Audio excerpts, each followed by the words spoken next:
Amém? Glória a Deus. Vamos receber pastor Fábio Souza. Vem cá, meu lindo. A Lu, a Rebeca. Glória a Deus. Família grande, família alta. Tá frio em cima? Não tá tudo certo. Eu amo essa família, irmãos. Amo essa casa que ama Jesus, que é apaixonada pelo Evangelho. Como é bom ver o que Deus está fazendo na nossa vida. O Fábio hoje é uma das pessoas que lidera aqui a nossa parte de ensino, né, junto com o Mateus Lapa, Natan. O Natan logo está sendo enviado para plantar uma igreja. Ele já está sentindo as dores de parto, né? As dores de parto não é porque ele está gerando aqui, vai partir, né? Assim como tudo tem feito aqui. O Fábio é uma pessoa extraordinária. Essa família, pessoas extraordinárias, são extraordinários. Você conversa com o Fábio 10 minutos, você prega o ano inteiro, porque o Fábio é um poço inesgotável de revelação, de ensino, dedicado ao estudo. Alguém que ama a teologia, sabe, aquele mestre apaixonado, aquele mestre profeta de Deus. Eu louvo a Deus de ver tudo que Deus está fazendo na vida deles. Eu só assisto, fico aplaudindo e dizendo: só o Senhor é Deus. Amém. Glória a Deus. Fábio, quebra tudo aí, nego. Amém. Bom dia. Vou pedir para minha esposa Luciana fazer uma oração. Fique de pé, levante suas mãos. Algumas pessoas não. Quando a gente levanta as mãos, a gente quer dizer ao nosso Deus que nós nos rendemos. É um sinal de rendição, de entrega. E nós dizemos para Ele que nós precisamos dEle, nós não somos suficientes. Nós temos as nossas limitações e nós precisamos do Senhor. Nós precisamos da Tua presença. Senhor, nessa manhã, nós oramos por esse momento e nós te agradecemos por tudo aquilo que você tem feito nesses dias. Ó Deus, o nosso coração se enche de alegria e nós pedimos, Senhor, que a Tua paz coloque em ordem o nosso interior com tudo aquilo que a gente recebeu, Pai. Traz luz no nosso coração mesmo. Senhor, coloca o fogo. Senhor, há um desejo ardente no nosso coração pela Tua presença. Ó Senhor, nos encontra aqui nessa hora. Nos encontra nessa hora, ó Deus, nós te pedimos. Encontra aqui nesse lugar, Senhor, corações que são totalmente Teu. Nós somos Teus, Senhor. Nós somos Teus e nós te agradecemos por tudo que você tem feito. Você é fiel. Você cumpre todas as palavras que você diz. Obrigada por esse tempo na nossa casa, na casa Mevan, Senhor, e na casa de todos que estão aqui, Senhor. Que seja um tempo de avanço nas nossas casas, seja um tempo, Senhor, de uma nova revelação, seja um tempo, Deus, de famílias restauradas, de casamentos restaurados, Senhor. Em nome de Jesus, Pai, nós te agradecemos por esse dia. Amém, Senhor. Amém.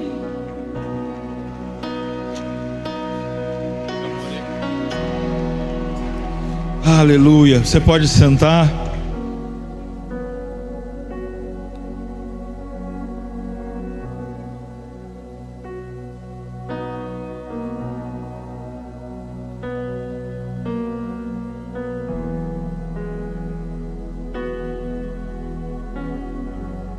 Eu sou um apaixonado em acompanhar o que Deus está fazendo. E a minha mente sempre está voltada para procurar perceber aquilo que Ele está movimentando. Em palavras que a gente fala, em nomeações que a gente põe sobre o que a gente faz. Sempre a minha mente está voltada a procurar perceber a forma como Deus está trabalhando dentro daquilo que nós estamos fazendo. E esses são dias que foram marcados com palavras de arrependimento, de quebrantamento. Então, quando essas nomeações são declaradas, eu tenho o cuidado de perceber aquilo que Deus quer fazer através dessa nomeação. E isso é muito importante para que a gente possa se encontrar, e quando nós estivermos juntos, nós estejamos também buscando perceber aquilo que Deus quer fazer sobre o que foi nomeado. E eu gosto sempre de insistir nisso. Se a gente chama uma conferência de conferência profética, nós precisamos do teor profético para conferir. Se nós falamos que é uma conferência apostólica, nós precisamos de um teor apostólico para conferir. As nomeações determinam a forma de como a gente opera naquele tempo. E acima disso, como eu disse, como Deus quer operar. Então é muito importante a gente perceber as nomeações que estão sobre o encontro que nós estamos. Fluir, arrependimento e quebrantamento. O apóstolo Luiz, ele abriu a convenção falando de 2 Crônicas 7,14, se o meu povo que me chama pelo meu nome se humilhar e orar e se arrepender dos seus maus caminhos.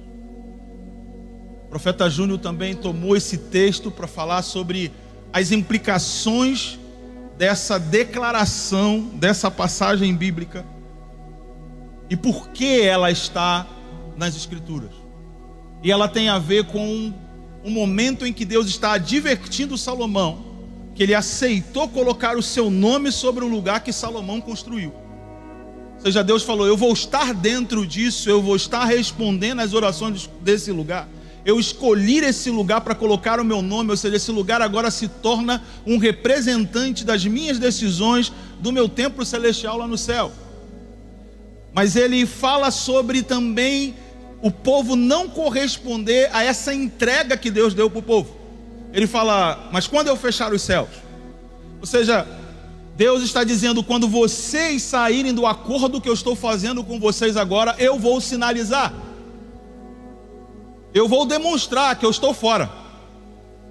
Eu vou demonstrar que vocês não estão no acordo que nós estamos fazendo. Eu vou fechar os céus. E essa palavra fechar os céus, ela tem várias implicações, ainda mais dentro de um povo que tinha sua estrutura econômica agrícola. Não ter chuva atrapalhava todo o funcionamento da nação. A economia da nação era danificada.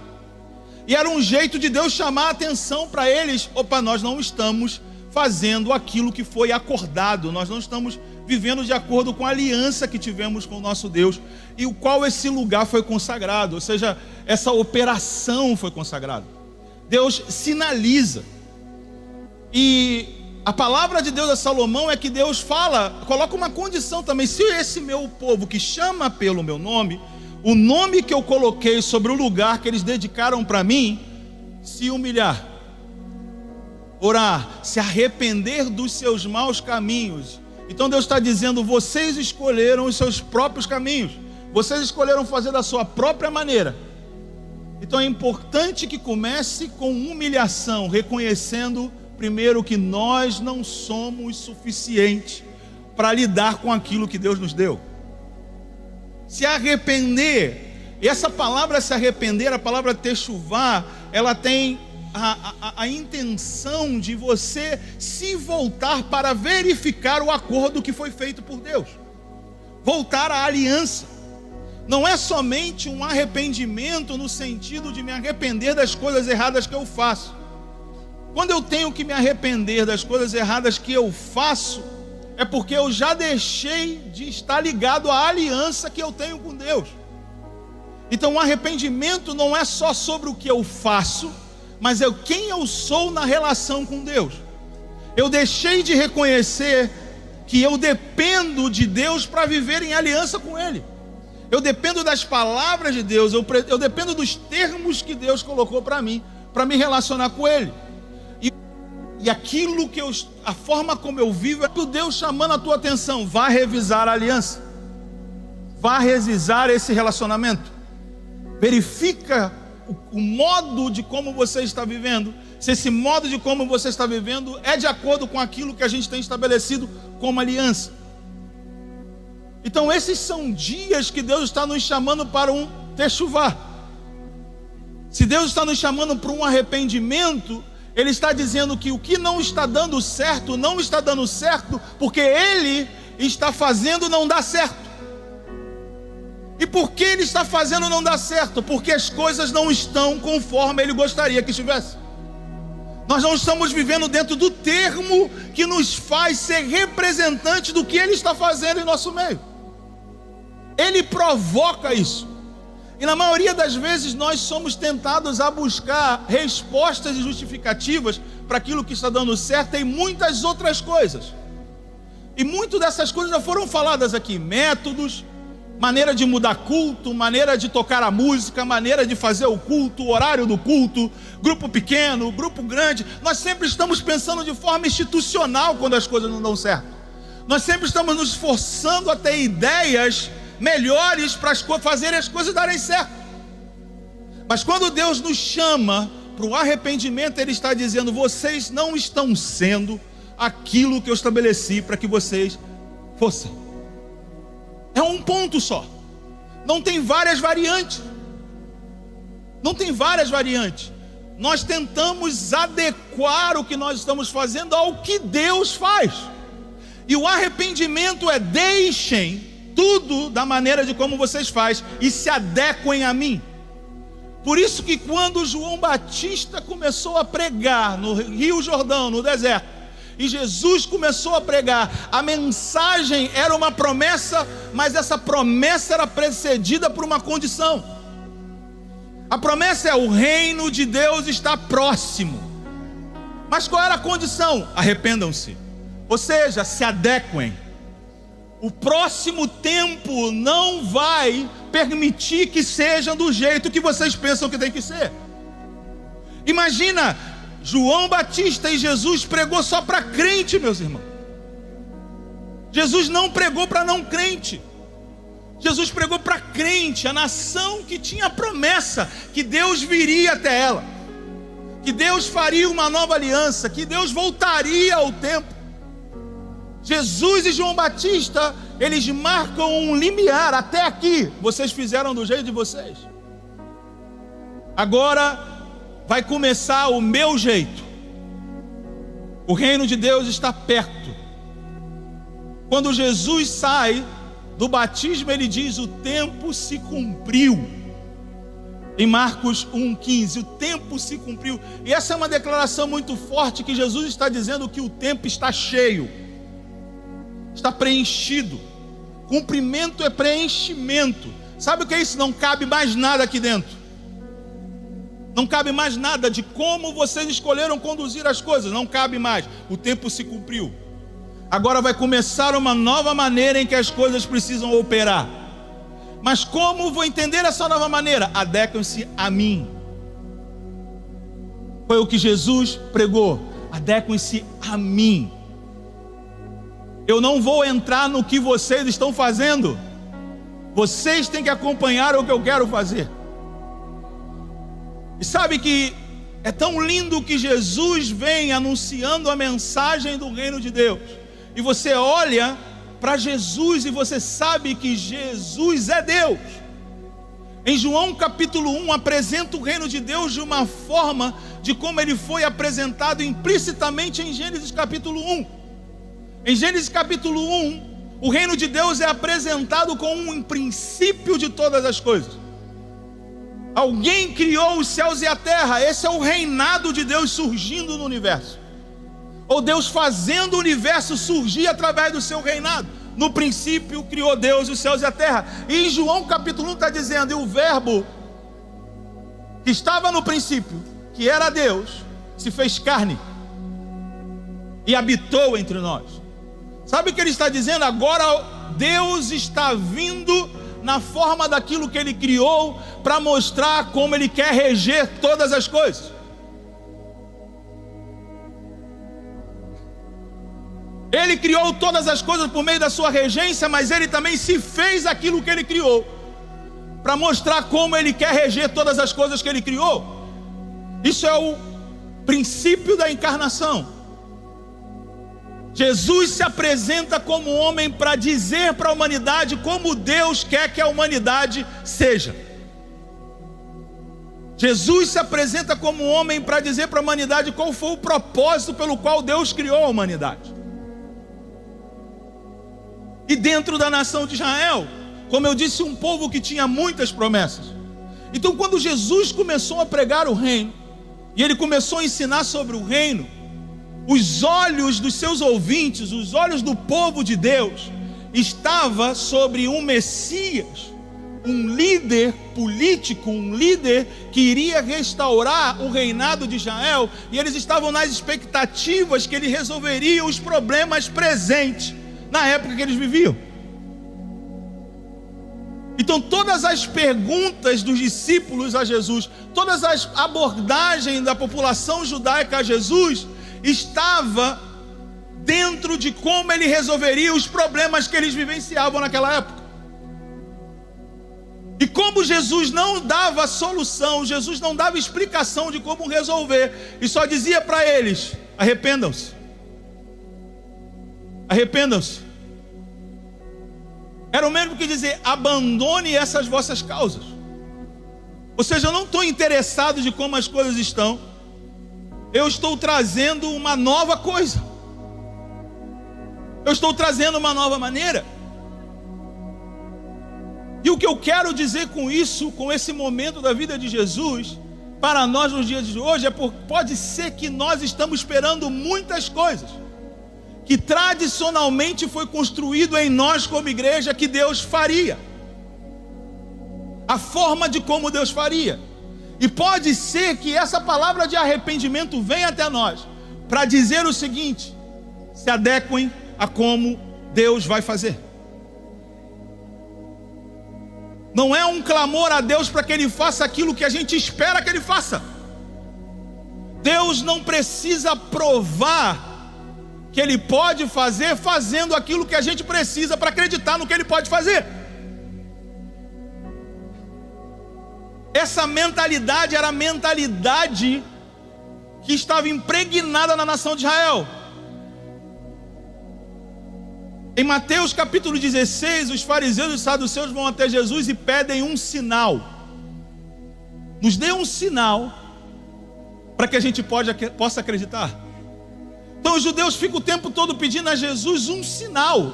Se manifeste, faça uma obra, faça alguma coisa, faça isso, faça aquilo. E durante todo o ministério de Jesus, Jesus estava demonstrando a maneira de como o Pai queria operar, e eles estavam pedindo sinais. E em Mateus capítulo 16, Jesus vai responder o seguinte a eles: vocês sabem interpretar os aspectos do céu, você sabe pela coloração deles quando vai chover e quando não vai chover. Vocês sabem interpretar esses aspectos e não conseguem perceber o sinal do céu. Eles sabiam interpretar os aspectos dos céus, mas não sabiam interpretar o que vem dos céus. Nos dias de hoje nós estamos peritos em interpretar o que acontece no nosso meio, mas temos dificuldade de ter precisão o que Deus exatamente está fazendo. E sabe de uma coisa? A maneira de como Deus pode estar fazendo foge totalmente da expectativa que nós temos. E talvez nós não estamos vendo porque nós estamos com as expectativas erradas. Meus irmãos, quando Jesus nasceu, quando o reino surgiu na humanidade, o templo em Jerusalém estava lotado para a festa dos tabernáculos. A cidade estava tão lotada que não tinha lugar para Maria ter esse filho. Você ouviu? O templo estava lotado, a cidade estava lotada, não tinha lugar para ela ter o filho. O surgimento do reino não foi notado por todos, mas o céu anunciou o reino para um grupo de pessoas que estavam no campo.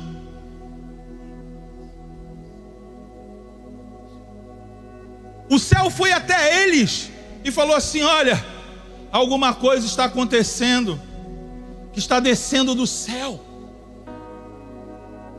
Não é porque todo mundo está indo para o templo. Jesus nasce num lugar que é totalmente fora das expectativas que eles esperavam. A glória vir para o templo, mas a glória estava numa manjedoura. Eles esperavam sinais apocalípticos, e o céu diz: o sinal é um bebê envolto a um pano.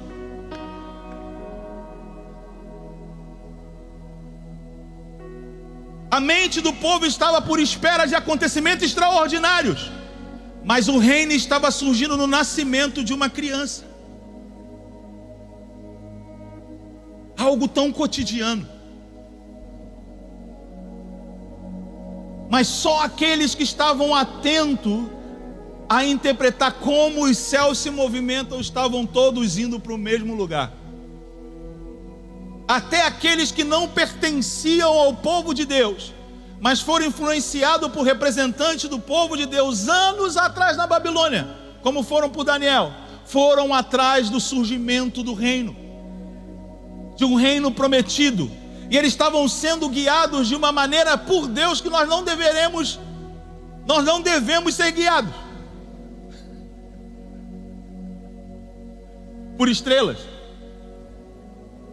E é proibido consultar as estrelas, mas Deus os guiou por meio daquilo que eles consultavam, porque eles estavam interessados na coisa certa.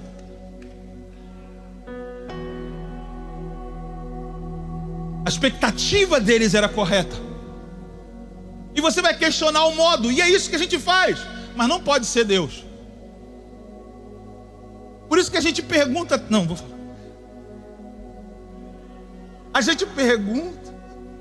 a gente pergunta até hoje se foi Samuel ou não para médio. E qual é o problema se foi? Saul que estava fazendo uma coisa errada, mas Deus não faz coisa errada. Deus não trabalha a partir da nossa perspectiva. Por isso que o arrependimento é uma mudança de mentalidade.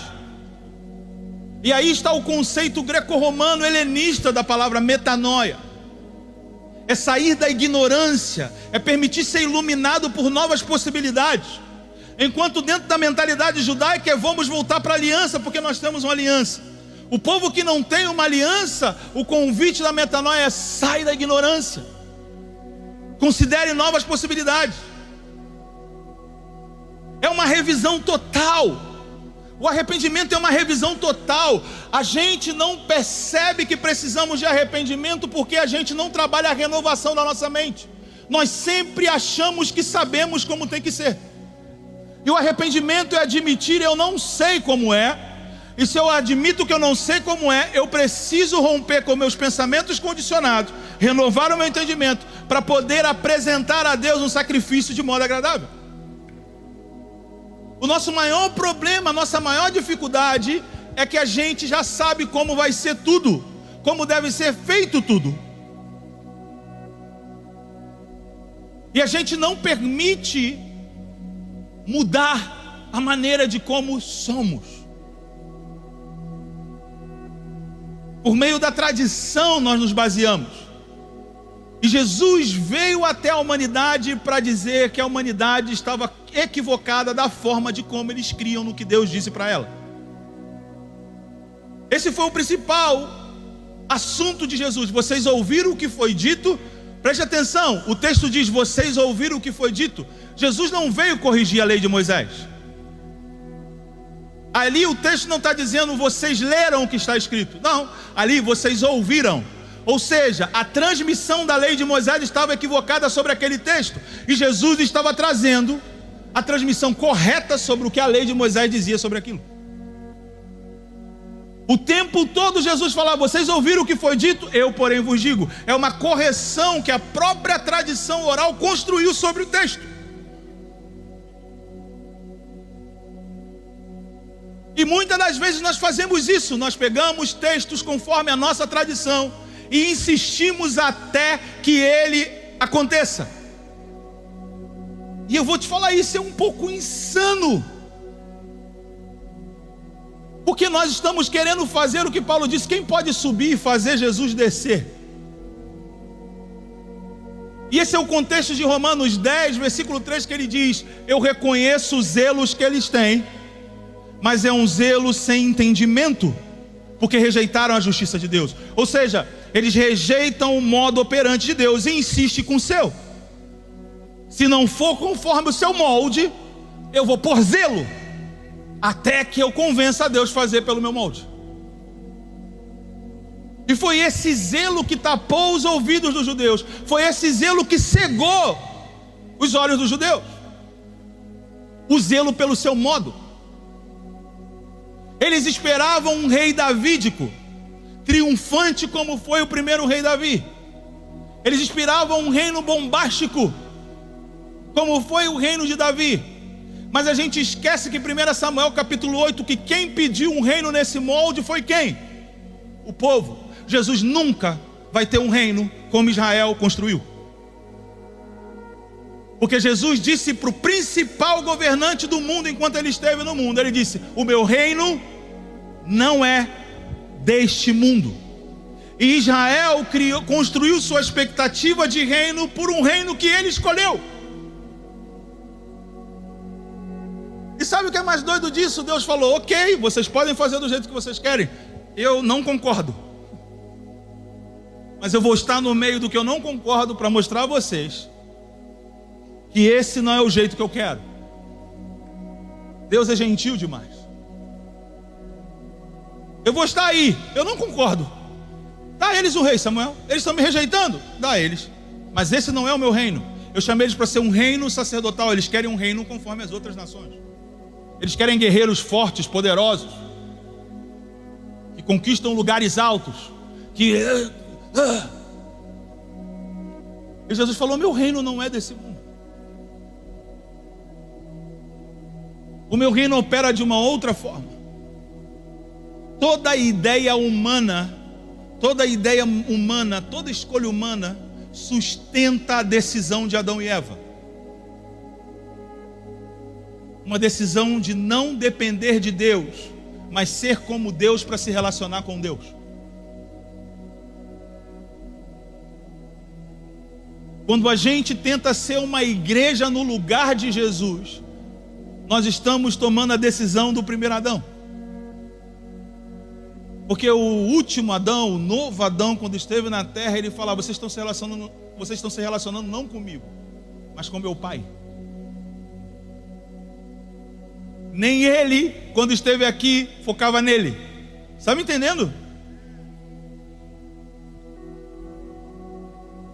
As palavras que eu vos digo é do meu Pai. O ensino que eu transmito é do meu Pai. A glória que eu tenho é do meu Pai. Nada é meu. Essa foi a demonstração do reino de Jesus. É tudo para a glória do Pai. E ele recebeu do Pai a glória. E nós precisamos fazer tudo para a glória de Cristo e Deus o Pai, para que a gente receba a nossa glória. Mas até isso chegar, nós precisamos de um processo de desconstrução. E sabe, meus irmãos, eu vou insistir que isso não é uma opinião, é um princípio. Porque o arrependimento sempre esteve atrelado a um avanço. Ou seja, eu ouso afirmar que não há avanço sem arrependimento. Não há avanço sem arrependimento. Nós não vamos avançar, nós não vamos acontecer sem arrependimento. O arrependimento, ele é a sustentabilidade do progresso do nosso processo. Ele não é uma decisão única, ele é um modo de relação. Porque o arrependimento é a operação do processo do desenvolvimento da nova natureza. Eu não tenho como viver o que Deus propõe para eu viver. Eu não tenho condições nenhuma. Quando a gente se acha em condições, a gente começa a fazer o que a gente quer, o que quer com aquilo que Deus nos deu. E em algum momento tudo vem ao chão. Porque a gente fica focado naquilo que é extraordinário, naquilo que é mágico. Coloca a mão, pô, cai. Coloca a mão. A gente pede sinais o tempo todo de Deus.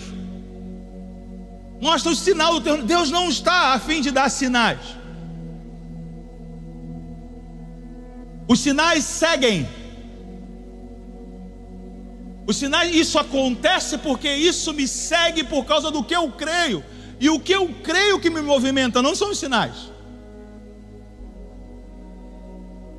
Jesus falou para esses homens ali em Mateus 16: outro sinal não será dado, a não ser o sinal de Jonas. Jonas com uma mensagem para um povo pagão, e esse povo se arrepende e Deus muda de ideia. Esse é o sinal. Um povo que não tinha aliança com Deus deu ouvido a um profeta enviado por Deus. E o povo que tem uma aliança com Deus, tem promessas de Deus, tem palavras dos profetas trazendo essas promessas de Deus, não dão ouvido ao que Deus está falando com eles em Cristo naquele momento. Eles não dão ouvido. O Djalma, a gente conversando, o pastor Djalma, a gente conversando esses dias, ele falou assim: olha, eu respeito muito essas pessoas que viveram no tempo de Jesus, porque eu reconheço, por causa da minha estrutura mental, eu teria dificuldade em acreditar que Jesus é o Cristo. E eu achei isso, um homem experiente como ele, quando ele fala esse tipo de coisa, eu fico olhando assim: quem sou eu para achar que sei reconhecer quando Deus está se movimentando?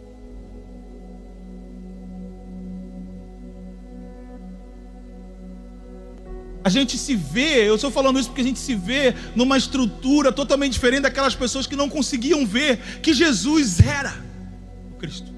A gente se acha muito bom, a gente olha para a Bíblia e fala assim: ah, como eles não creram, né? Como é que pode? É porque Jesus não ia nas festas do templo.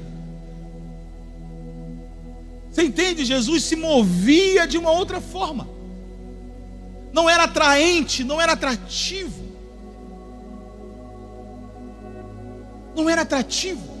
E Jesus, no mesmo capítulo 16, ainda estou nele, ele alerta os seus discípulos tomarem cuidado, e ele usa a expressão: cuidado com o fermento dos fariseus e dos saduceus. Jesus fala: tome cuidado aquilo que ele se adiciona ao que precisa ser preparado. Porque o fermento, ele é adicionado naquilo que deve ser preparado.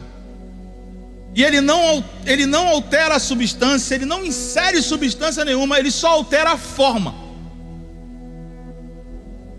Ele dá uma outra impressão sobre aquilo. E Jesus fala: olha, cuidado com o fermento. E logo depois dele falar isso, os seus discípulos, pensando que ele estava falando sobre pães, e logo depois de ele falar isso, ele faz a pergunta, para ver se eles estavam compreendendo o que Jesus estava apontando para eles. O que dizem ser o Filho do Homem? Tem fermento aí? É isso que Jesus está perguntando. O que dizem ser o Filho do Homem? E eles começam a falar sobre profetas que são identificados pelas próprias promessas que Deus fez através desses profetas. Jeremias, a nova aliança; Elias, a restauração da identidade do povo. Até o próprio João Batista, porque o povo era impactado com o ministério recente de João Batista. Até que Jesus especifica a sua pergunta. Ele fala: e para vocês, quem eu sou? E eu sempre narro esse momento como uma possibilidade de um silêncio. Porque a gente, quando precisa dar uma palavra pessoal, uma opinião que é nossa, na maioria das vezes a gente omite por preservação. Mas quando a gente tem que falar do que os outros estão dizendo, você quase não consegue falar. A primeira pergunta de Jesus, todos falaram. A outra pergunta, só um falou. E você sabe que Pedro reconhece: tu és o Cristo, o Filho do Deus vivo. E essa palavra, essa declaração faz Jesus dizer: olha, isso não foi carne nem sangue. Ou seja, isso não faz parte da estrutura que vocês têm. Essa revelação vem de outro lugar. Vem do meu próprio Pai. E ele diz: olha, eu vou dar continuidade ao que você discerniu, Pedro, o que foi dado a você como revelação sobre esta pedra. E você, Pedro, Jesus posiciona ele na função, no propósito. Você, Pedro, você vai ser um iniciador. Você vai ser um homem que vai colocar as coisas para avançar. E sobre esta pedra, sobre esta pessoa, sobre esta revelação, a minha igreja vai ser edificada. A igreja, ela vai trabalhar na gestão daquilo que movimenta entre o céu e a terra. Por isso eu vou dar chaves a ela, desse meu reino. E o que ligar na terra será ligado nos céus, o que desligar na terra será desligado nos céus. E ele fala sobre as portas do inferno, tudo aquilo que ameaça a vida na terra, não podem resistir contra esse avanço da própria vida, com o avanço do céu. E Jesus fala para eles: olha, não conta para ninguém essa revelação. Imagino esse momento, meus irmãos, que Jesus está falando essa palavra, deve ter sido um momento muito bom. Tipo aquela sensação assim: agora a gente está começando a entender o que Ele quer com a gente, quem Ele é e o que Ele quer para a gente. Mas Jesus continua ensinando a eles sobre o processo desse funcionamento grandioso, dessa operação poderosa. Jesus vai falando do processo, Jesus vai falando: olha, antes eu vou ser entregue, eu vou ser maltratado, eu vou ser exposto, eu vou ser envergonhado pelas principais lideranças religiosas dessa nação. E eu estou falando sem ler porque você conhece. Pedro vai e chama Jesus no canto, fala assim: Jesus, não, pera, isso não vai te acontecer. Meus irmãos, como Pedro tem essa ousadia de ensinar a Jesus como as coisas vão ser.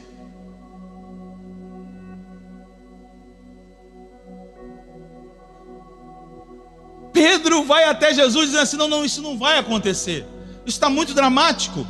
Sabe o que Pedro estava utilizando para falar para Jesus que não ia ser assim? A própria palavra.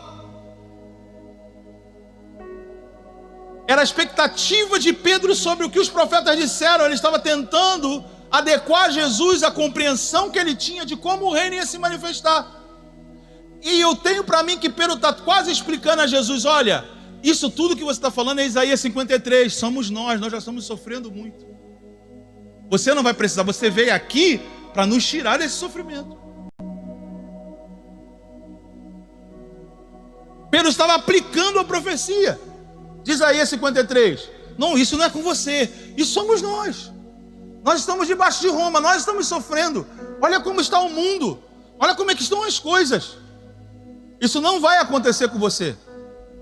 Nós não vamos sofrer esses danos. Nós vamos triunfar.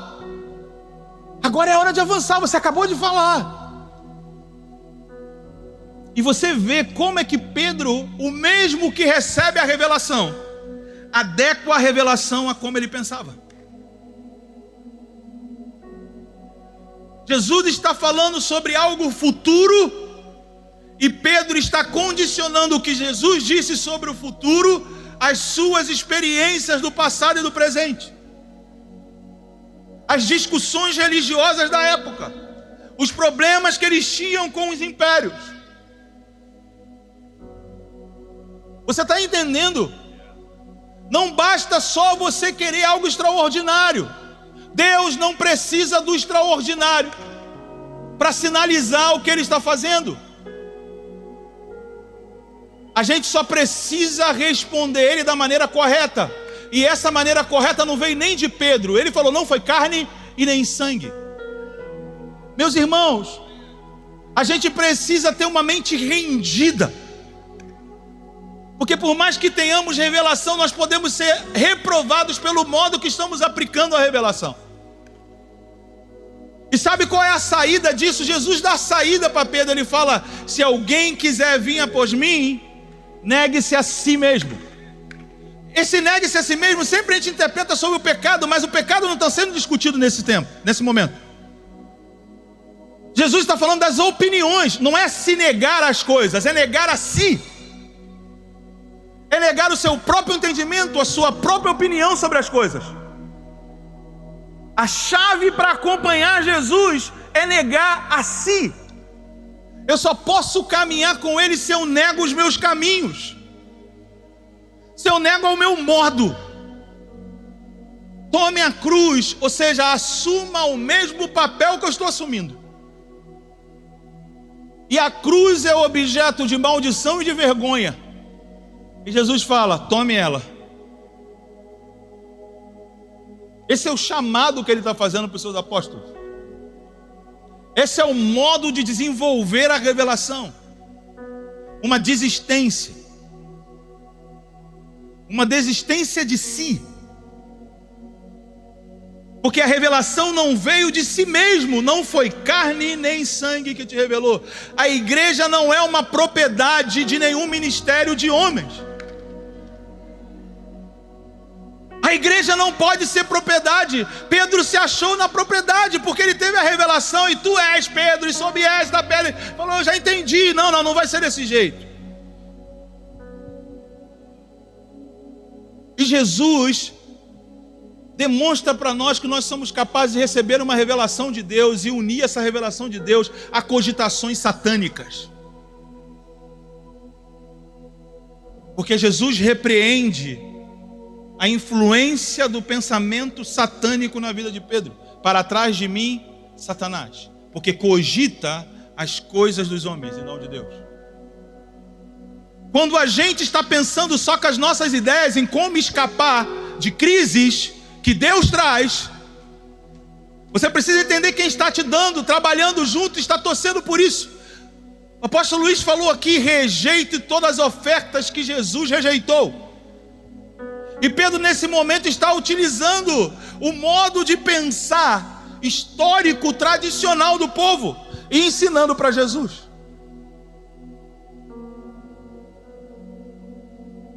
Pedro está apresentando para Jesus: olha, nós precisamos disso e não disso. E Jesus diz: o que nós precisamos, o que vocês precisam é disso. Neguem-se a si mesmo. Como dar o próximo passo, como avançar, como seguir a Jesus, é precedido por esse arrependimento, essa negação a si mesmo. Sabe como a gente desenvolve a revelação da igreja? Desenvolvendo a revelação de Jesus. Sabe como a gente desenvolve a revelação de Jesus? Negando a si mesmo, as nossas próprias cogitações, o nosso próprio modo operante, a nossa maneira de como a gente quer que Deus opere. Jesus vai repetir esse chamado em João capítulo 12, quando ele vai dizer o seguinte: se o grão de trigo não cair na terra e não morrer, ele ficará só. Mas se ele morrer, ele dará muitos frutos. Meus irmãos, ele está dizendo o seguinte: quem rejeita as mudanças que são necessárias, que estão sendo propostas, está fadado a ficar sozinho.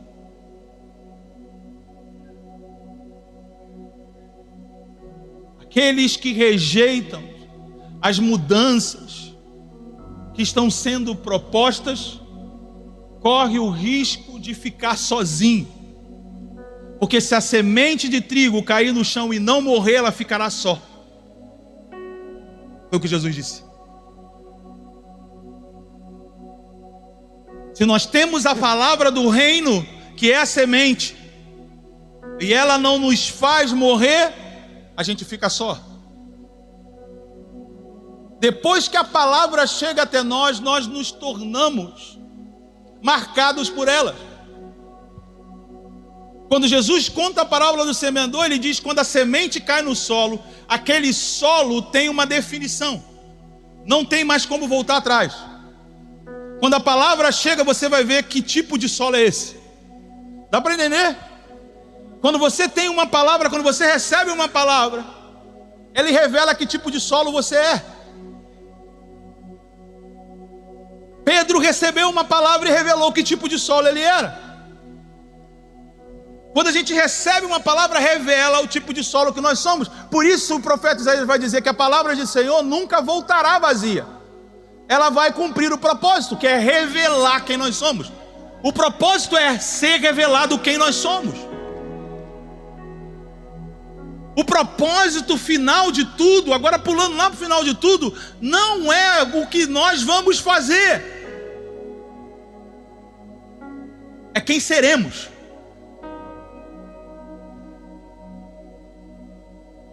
A criação não aguarda o que nós vamos fazer. A manifestação dos filhos de Deus, a palavra ali é Apocalipse. Não tem a ver com um manifesto de cogitações da terra, de gritos, de demonstrar. Não é isso. A palavra Apocalipse é a revelação de quem nós somos, filhos de Deus. A revelação de quem nós somos. A glória que há de ser revelada em nós é quem vai libertar a criação. Não tem a ver com o que nós vamos fazer. Tem a ver com quem Cristo vai nos tornar. O reino de sacerdotes é chamado para ouvir e não para fazer. Se atentamente ouvir. E nós estamos esperando feitos. Feitos não revelam o caminho. Salmo 103, eu demonstrei os meus feitos a Israel, mas a Moisés eu fiz conhecer o caminho. Eu amo quando a presença de Deus traz feitos, mas eu amo quando a presença de Deus traz o caminho. Eu amo muito mais quando Ele mostra o caminho. Sabe o que é mostrar o caminho? É às vezes não te deixar, é às vezes não te mostrar nada. O caminho é nada. Se a gente está falando de viver por fé, fé é andar sobre aquilo que não existe. Quando Deus chamou Abraão para sair de tudo que existia, foi para ir para um lugar que ele ainda ia ver. Não estava pronto. E nem ficou pronto, porque ele morreu sem receber a promessa, mas viveu por fé. O mais importante não é quando você recebe a promessa. O mais importante é você viver sobre a realidade da promessa. E a promessa não é o que Deus faz para mim. Por favor, nós precisamos nos livrar disso. Deus não falou para Abraão: eu vou fazer para você, Abraão, uma família que vai abençoar todas. Eu farei de ti. Farei de ti. Porque o meu propósito é sempre com todos. Esses dias, quando aqui ontem estava super lotado, eu fico olhando dali, eu falei com o Mateus, o que deve ser Apocalipse 7? Gente de toda tribo, língua, povo e nação diante do trono. O que deve ser isso? O que João viu naquele momento? Quando eu olho para isso tudo aqui, eu fico pensando nisso. Como é que isso está chegando lá? Como ele está vendo esse momento aqui?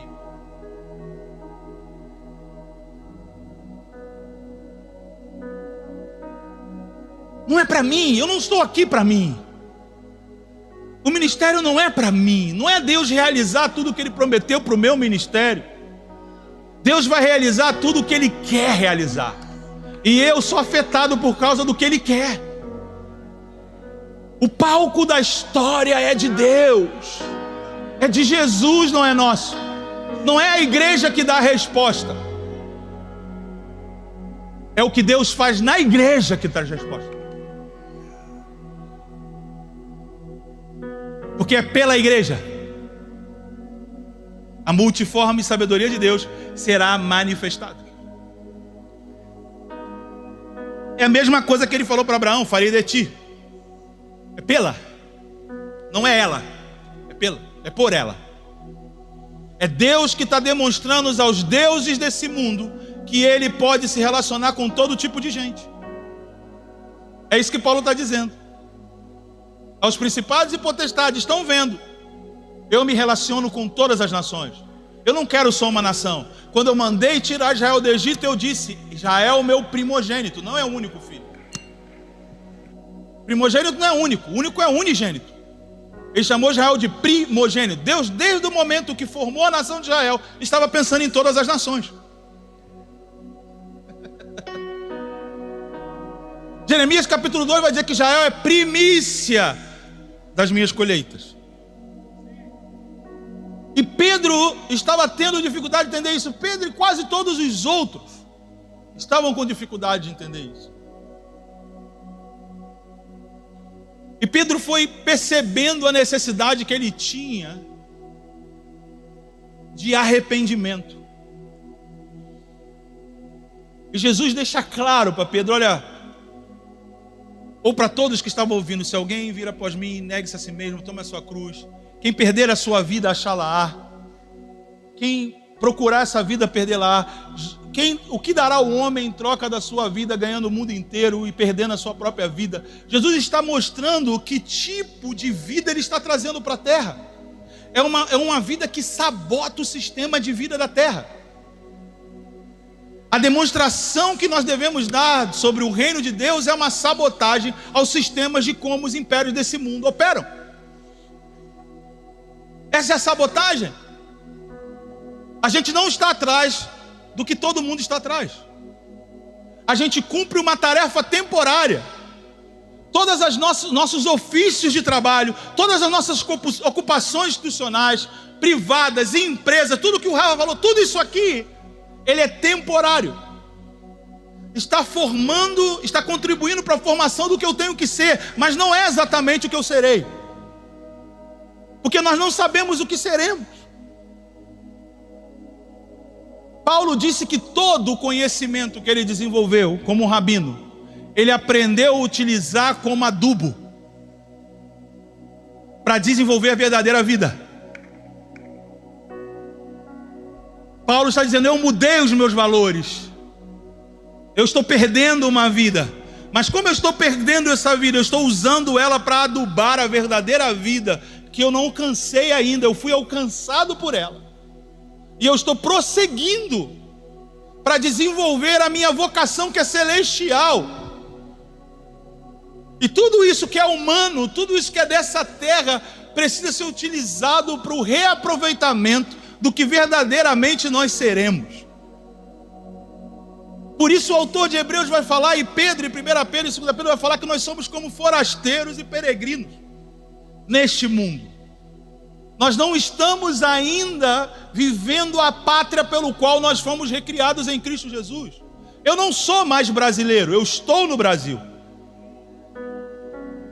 Porque esse foi o papo que Jesus falou para Nicodemo. Nicodemo, se você não deixar de ser o que você é e nascer de novo, outra coisa, você não vai entrar no reino. Então no reino não entra a minha identidade nacional. No reino, o meu estado nacional cívico é convertido a ser um embaixador e não mais um cidadão daquele lugar. Quando eu nasço de novo e entro no reino, Paulo vai dizer, de sorte que somos embaixadores de Cristo, para que rogamos para que vocês se reconciliem com Deus. No reino de Deus, eu não tenho mais a minha identidade como brasileiro, eu estou como brasileiro.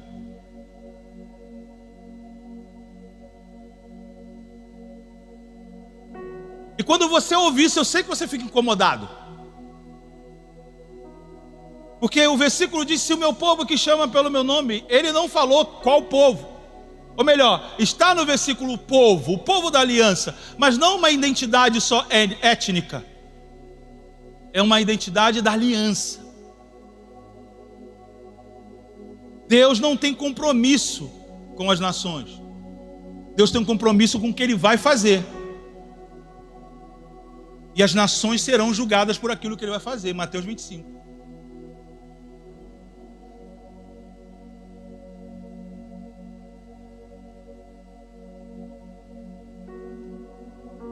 A minha proposta hoje aqui é a gente entrar num estado de insegurança.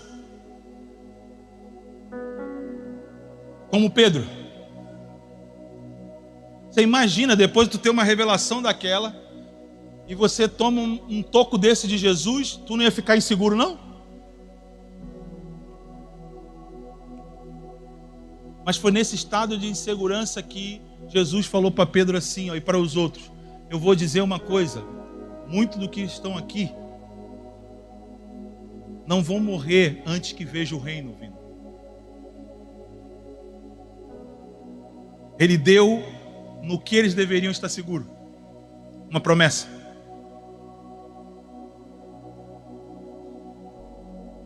Ele falou do futuro: um dia virei na glória do meu Pai com seus anjos, vou recompensar cada um. Mas ele está dizendo: olha, muitos que estão aqui vão ver isso acontecer. E 6 ou 8 dias depois, Jesus mostra para eles o reino. Jesus mostra para eles o reino. Pedro, Tiago e João, aqui está o reino. Eu sou o reino. Aqui está a minha glória. Aqui está o meu reino. Esse é o meu reino. E vem 2 representantes do passado para a conversa. Lucas, capítulo 9, vai dizer que nesse momento eles começam a conversar sobre a partida de Jesus da terra, sobre o novo êxodo que aconteceria. E a voz, a nuvem vem, cobre eles, e a voz diz: este é meu filho amado. A ele ouvi. Aí está o reino. É dessa forma que ele está dizendo que o reino vai se manifestar. E coitado, muita gente corrige Pedro no que ele não foi corrigido por Jesus. Eu não sei de onde cismam que Jesus, ao ouvir Pedro dizer que queria construir tenda, Jesus discordou. No texto não está que Jesus discordou.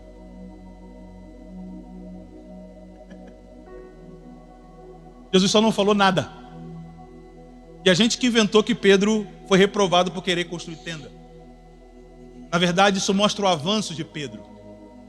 Ele quer construir uma tenda porque ele lembra, agora eu estou usando a minha imaginação profética, como diz o Djalma. Ele lembra que Moisés colocava uma tenda, que a nuvem baixava e Moisés ouvia Deus. Quando ele vê Moisés e Elias, ele fala: vamos fazer uma tenda. Eu preciso reformular as coisas. Eu entendi que eu não estou pronto ainda. Vamos ficar aqui porque eu não estou pronto. Ali é Pedro se rendendo. É Pedro dizendo: olha, eu preciso aprender. As figuras que estão ali nos trazem ensinamentos sobre essa mudança de mentalidade, porque Moisés e Elias, eles estão ali como se também houvesse uma correção da maneira de como eles pensavam quando eles deixaram a terra. Você sabe, Moisés não entra na terra e é retirado na terra porque ele não representa o nome de Deus como Deus queria ser representado. E gente, isso eu acho tão assustador, porque Moisés fez quase tudo certo no deserto, salvo esse momento, um fator só. Mas ele não estava representando como Deus queria ser representado. E Deus retira. Deus tem muito mais interesse em como é representado do que as coisas funcionarem. Porque quando Moisés feriu a rocha, saiu água ou não? O povo bebeu ou não? E foi para casa e nem se lembrou. E para quem custou aquilo? Para Moisés. Porque foi Moisés que insistiu com o povo, não foi Deus. Deus falou: Moisés, se eu for com vocês, eu vou matar o povo todo. E Moisés falou: não quero saber. Eu quero a sua presença. É lindo isso. Eu concordo com esse clamor. Mas custou Moisés, custou tudo para Moisés. Deus avisou: se eu for no meio de vocês, vai morrer todo mundo. E no final da história, morreu todo mundo. Porque não salvou nem Moisés, porque ele não representou. Não é somente as coisas funcionarem. Não é somente o povo beber a água. Olha aí, estão sendo abençoados. O que importa é isso. Não é isso que importa. Não é isso que importa. O que importa é como Deus está sendo representado. Como a sua presença está sendo representada. Isso que importa para Deus. E a outra figura de Elias, que fala sobre a mesma coisa. Elias foi um homem tremendo e extraordinário. Orou, parou de chover, orou, voltou a chover. Imagina. Ele enfrenta o rei de Israel, Acabe. Recebe comida de corvos. Um cara que viveu uma vida de sobrenatural muito linda. Veio de experiências sobrenaturais. E eu não estou falando contra experiências sobrenaturais. Eu adoro experiências sobrenaturais. Mas elas precisam ser trabalhadas por aquilo que a Escritura diz, para gerar o entendimento correto do que a experiência significa. Não é a minha experiência que diz como eu faço as coisas. É as Escrituras que me diz como eu faço da minha experiência. Não é a minha experiência que diz como eu leio o texto. É o texto que diz como eu entendo a minha experiência.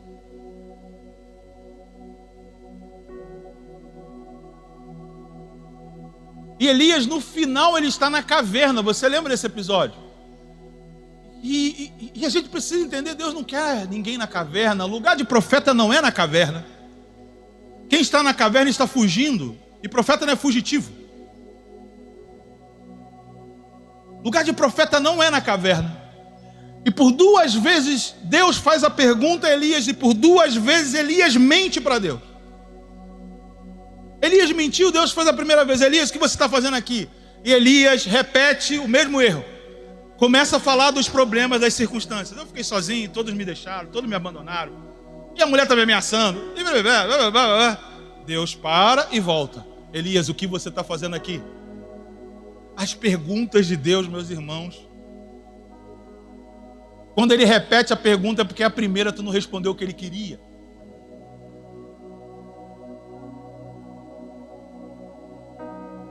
E ele é Deus longânimo, compassivo. Ele volta para fazer a pergunta de novo. E a gente às vezes nem tem essa paciência, né? E ele volta de novo para fazer a pergunta. E ele entende que Elias não estava tendo a leitura correta do tempo que ele estava vivendo. Ele fala: Elias, prepara pessoas para o novo tempo, porque você já não consegue acompanhar. O mesmo foi com Moisés. Se Moisés não conseguiu ordenar a rocha para sair água, será que ele teria uma mentalidade correta para fazer o que Deus mandou Josué fazer diante de Jericó? Gritar para uma muralha? Se ele não conseguiu falar uma rocha, será que na cabeça dele iria conceber a estratégia de gritem sobre as muralhas? Porque foi a mesma estratégia. Para trazer as suas estratégias de como lidar com o tempo que você está vivendo, com a situação que você está vivendo. Está diferente daquilo que você ouviu, ou não exatamente como você ouviu. E Elias recebeu uma constatação. Obadias mostrou 50 profetas a ele. Ó, eu estou alimentando esses 50 profetas aqui, sozinho. O Micaías, que até acaba de esperança de Obadias, é pelo menos 100. E Deus, a visão que tudo se perdeu, essa é a visão de Windows. Entrando nesse assigma, não precisa de pesquisa, não precisa de nada, eu aprendo sozinho. Eu tenho uma máxima quando a pessoa diz: eu não aprendo com ninguém, eu ouço Deus. Eu tenho uma preocupação com isso. Porque em 1 João vai dizer que aquele que diz que ama a Deus, que não vê e não ama o seu irmão que vê, é mentiroso. Troca.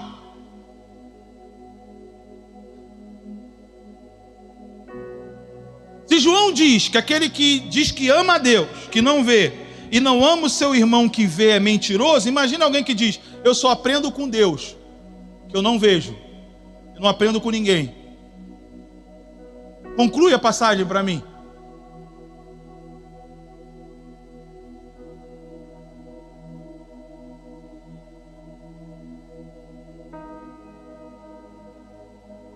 Sabe, isso revela a falta de humildade, de negar a si mesmo, de aprender com os outros. Quando você está lendo um livro de alguém, é uma outra pessoa que está ali, não é só papel. Você está conversando com outra pessoa, é o outro, que Deus deu um dom, que Deus deu um talento, que Deus deu um entendimento. Você que trata aquilo só como objeto. As escrituras estão aqui, eu só ouço o Espírito. E quem inspirou para escrever isso aqui?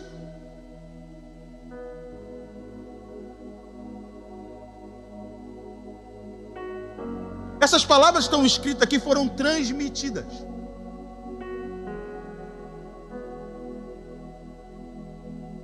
As palavras que geram vidas, que vêm de Jesus, estão escritas aqui. Ou você acha que ele tem que vir de novo repetir o que já está escrito para que você então possa crer que é Deus que está falando?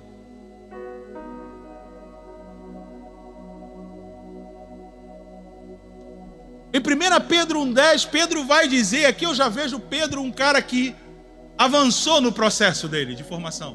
Ele vai dizer o seguinte: foi a respeito desta salvação que os profetas investigavam, examinavam e inquiriram.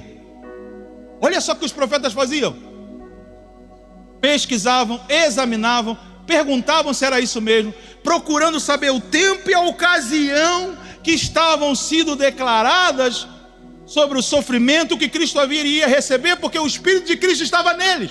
Sabe o que Pedro está dizendo? O Espírito de Cristo estava sobre eles. Eles falavam coisas concernentes ao Messias, mas eles não conseguiam entender, então eles tinham que verificar aquilo que estava sobre eles, o que queria dizer.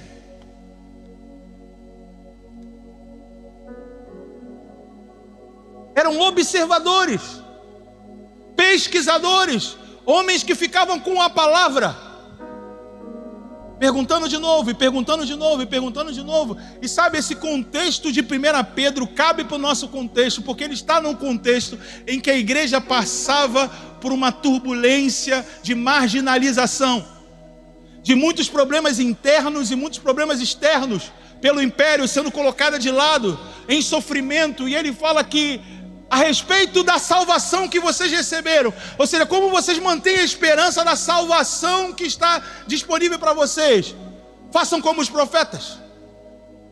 Em vez de ficar tentando solucionar, pesquisem, indaguem. E ele vai continuar dizendo que é o evangelho que foi pregado pelo Espírito Santo por aqueles que foram enviados. Ele vai dizer uma coisa louca, meus irmãos: o evangelho que os anjos anelam para escutar.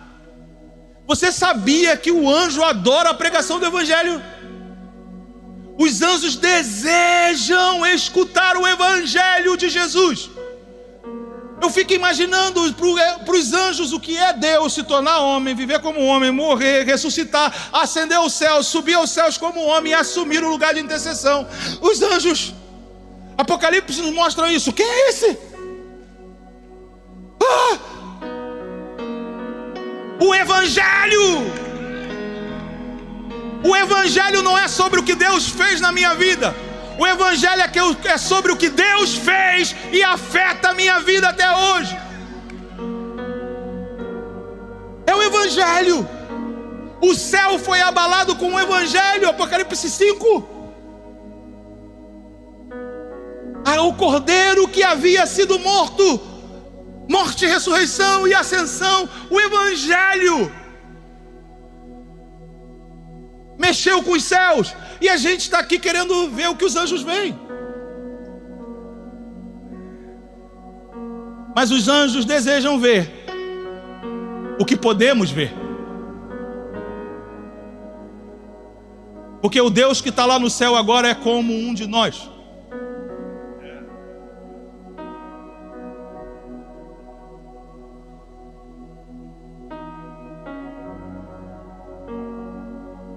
Como um de nós. Só que ele está lá. Ele entrou no caminho que a humanidade, a primeira humanidade, foi colocada para fora. Depois da expulsão de Adão do Éden, Cristo é o novo Adão que entra no Éden. Desde que Adão saiu do Éden, o único homem que entrou no Éden de novo foi Jesus. Hebreus vai dizer que ele entrou por um novo e vivo caminho. O caminho que foi fechado lá atrás foi reinaugurado por um novo Adão.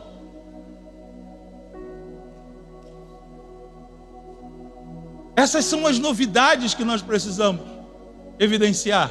Uma mente profética está atrás disso. Não é ficar tentando entender os sinais dos céus.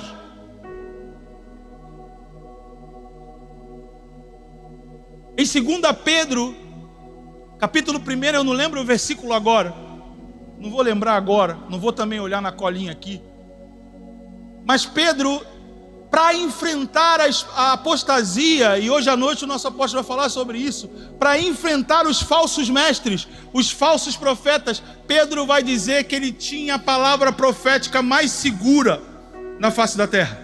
Quando nós ouvimos no monte a voz dizendo: este é meu filho.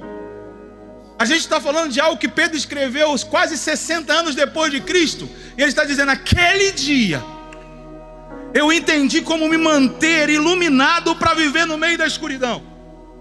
E eu estou transmitindo isso a vocês que estão vivendo num tempo de falsos mestres, falsos profetas, enganadores, apostasia. Essa é a palavra profética mais segura. O quê? O Cristo glorificado.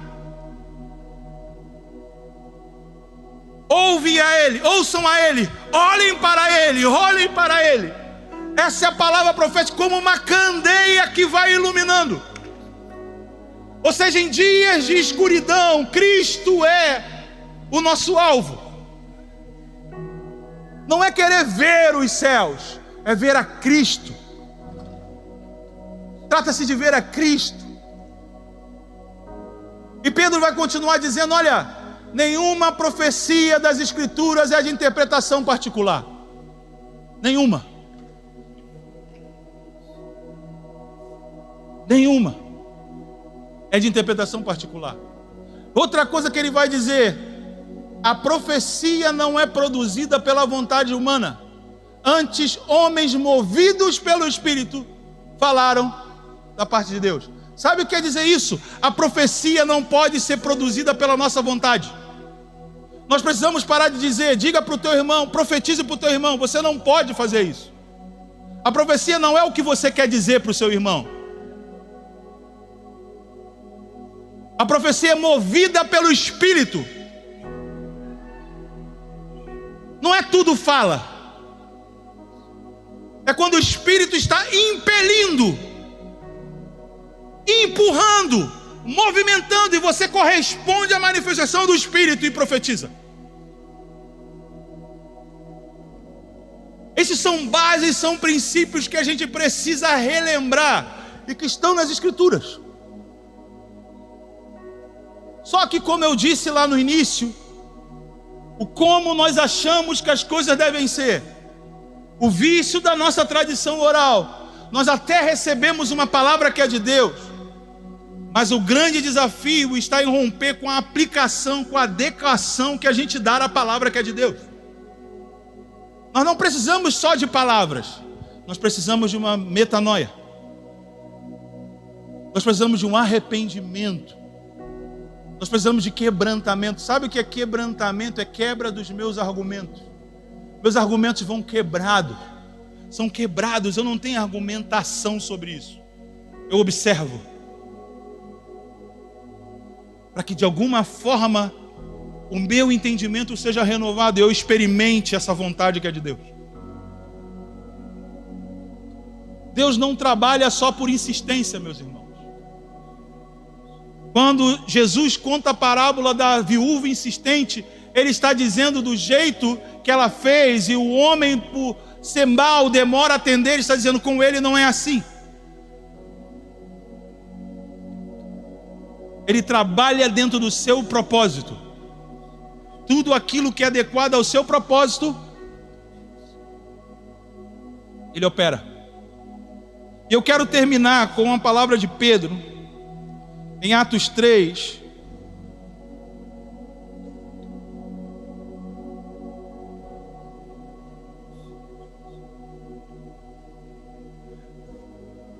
Atos 3, versículo 17. Na minha versão fala assim: agora, irmãos, eu sei que fizeste por ignorância, como também as vossas autoridades. Pedro está falando que eles crucificaram a Cristo. E Pedro está aqui, talvez se identificando com o povo. Olha como ele está sendo misericordioso. Eu sei, vocês fizeram isso por ignorância, como em algum momento eu também já fui.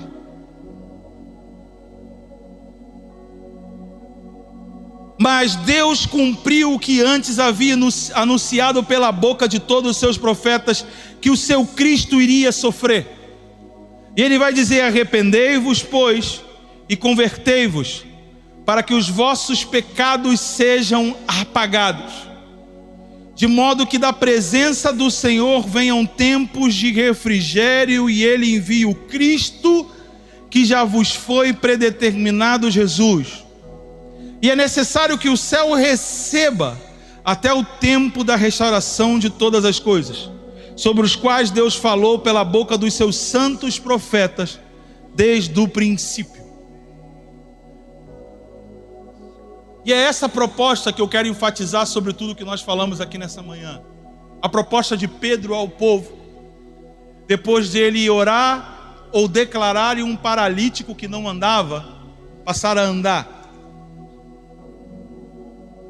E Pedro, diante das perguntas das pessoas, o que é aquilo que estava acontecendo, ele faz essa proposta: arrependei-vos e convertei-vos.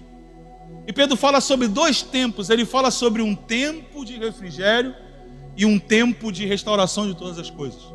Um tempo, aqui a palavra kairos é um momento, uma medida, um momento oportuno que está disponível para nós.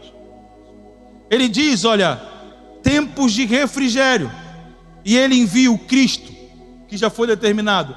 É como se ele estivesse dizendo, olha, o arrependimento, a conversão faz com que Deus faça com que as coisas sejam renovadas. E ele envia um tempo de refrigério para compreender aquilo que ele está conduzindo até o tempo de restauração de todas as coisas. Porque esse tempo de restauração de todas as coisas já é o tempo histórico. E isso não está disponível para nós saber. Isso está na administração de Deus, como ele falou em Atos 1. Então ele está dizendo, olha, tem um tempo disponível para vocês, que é um tempo de refrigério, da presença de Cristo, até que ele envie o Cristo. É necessário que o céu o contenha. Meus irmãos, Pedro está dizendo que Cristo está no céu por um tempo. É necessário que o céu o contenha, é necessário que o céu o receba. Pedro está dizendo que Cristo está lá até o tempo ficar pronto para que ele volte de novo. Ele só está com um pouco de tempo lá. E ao mesmo tempo ele nos favorece com tempos de refrigério. Tempos de refrigério. Tempos de compreensão, tempos de avanço. E Pedro, mesmo tendo pregado isso aqui no momento da história, mais à frente ele viveu um tempo de refrigério na casa de Cornélio, que ele não aceitava estar no lugar daquele, mas Deus traz de novo para Pedro: Pedro, se arrependa. Eu não estou mudando a palavra, eu quero mudar você. Eu não estou dizendo que a Torá está errada em proibir comer esses animais. Eu estou dizendo que a forma como você está aplicando ela está errada. Não chame de impuro e comum que eu purifiquei. Ei, Pedro, eu tenho um novo tempo de refrigério para você. Vá na casa de Cornélio. E Pedro, todo constrangido, eu sei que Deus, agora eu entendi que Deus não faz acepção de pessoas. Agora, 15 anos depois de Atos 2. Então tem tempo para nós. Agora eu entendi que Deus não trabalha nos meus limites, Deus não trabalha na minha adequação. Agora eu entendi que Deus pode ir com novas possibilidades, com nova probabilidade. E Pedro assiste o Espírito Santo descer na casa de Cornélio. E ele vai dizer no concílio que foi como o Espírito Santo ter descido na casa de Cornélio, foi como a eles no princípio, em Atos 2.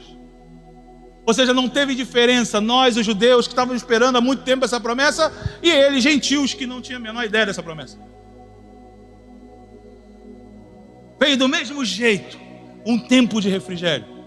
E aí há um avanço para a igreja inicial, para a igreja de Atos. Há um avanço. Meus irmãos, a proposta que nós temos nesse tempo, são sim tempos de refrigério.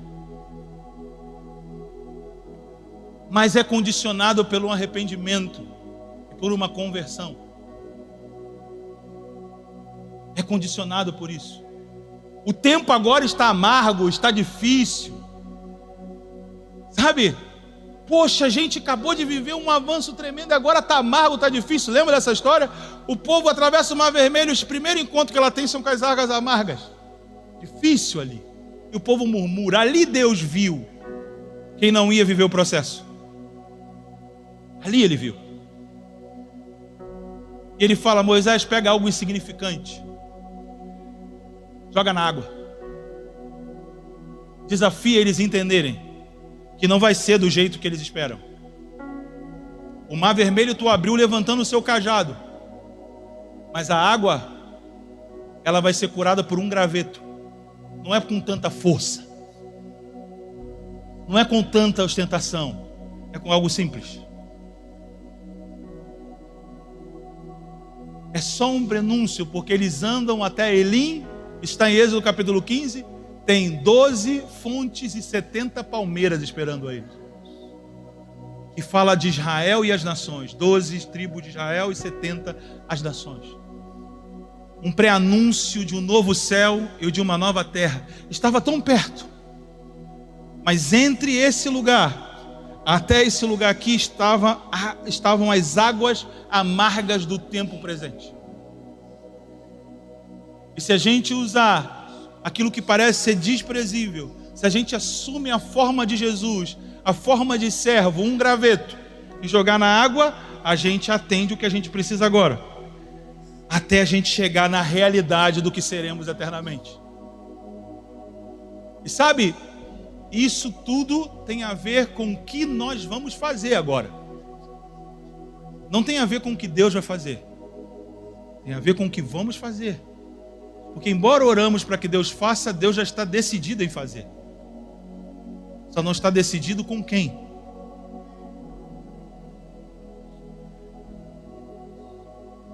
Porque a Bíblia já terminou. Na cruz ele disse: está consumado. Agora é quem entra. Ele vai fazer. E quando a gente ora, vem o teu reino, ele vem. André Churaqui sugere uma tradução que é uma afirmação: teu reino vem. Nós precisamos nos adequar a ele. Feche os seus olhos aí do seu lugar.